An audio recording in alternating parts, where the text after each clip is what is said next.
கரூர் மாவட்டம் கிருஷ்ணாயபுரம் அருகே வீரியம்பாளையம் கிராமத்தில் தனியார் கிரானைட் கல்குவாரி அமைப்பதற்கு பொதுமக்கள் கருத்து கேட்கும் கூட்டம் லட்சுமணாம்பட்டியில் உள்ள தனியார் திருமண மண்டபத்தில் நடைபெற்றது.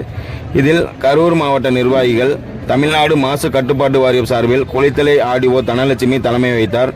மாவட்ட மாசு கட்டுப்பாட்டு வாரிய பொறியாளர் ஜெயக்குமார் முன்னிலை வைத்தார். இக்கூட்டத்தில் கிராம பொதுமக்கள், சமூக ஆர்வலர்கள் என பலரும் கலந்து கொண்டனர்.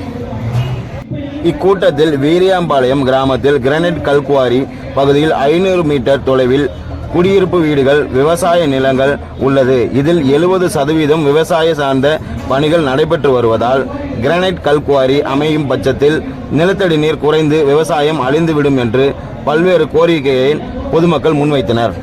இக்கூட்டத்தில் தனியார் கல்குவாரி உரிமையாளர் தனபால், மாசு கட்டுப்பாட்டு வாரிய உதவி பொறியாளர் வேல்முருகன், கிருஷ்ணராயபுரம் தாசில்தார் மகேந்திரன், வருவாய் ஆய்வாளர் தமிழரசன், விஏஓ நமச்சிவாயம், பிரபு மற்றும் பலரும் கலந்து கொண்டனர். 48 வகையான ஆவணங்கள் வேணும். ஆனால் இது 15 வகை ஆவணங்கள் மட்டும்தான் தந்திருக்காங்க. ஆனால் மீதி அவங்க எதுவுமே தரல. அப்ப எப்படி முழுமையாக இது கருத்து கேட்பு கூட்டம் என்று நம்ம எடுத்துக்கொள்ள முடியும்? இதே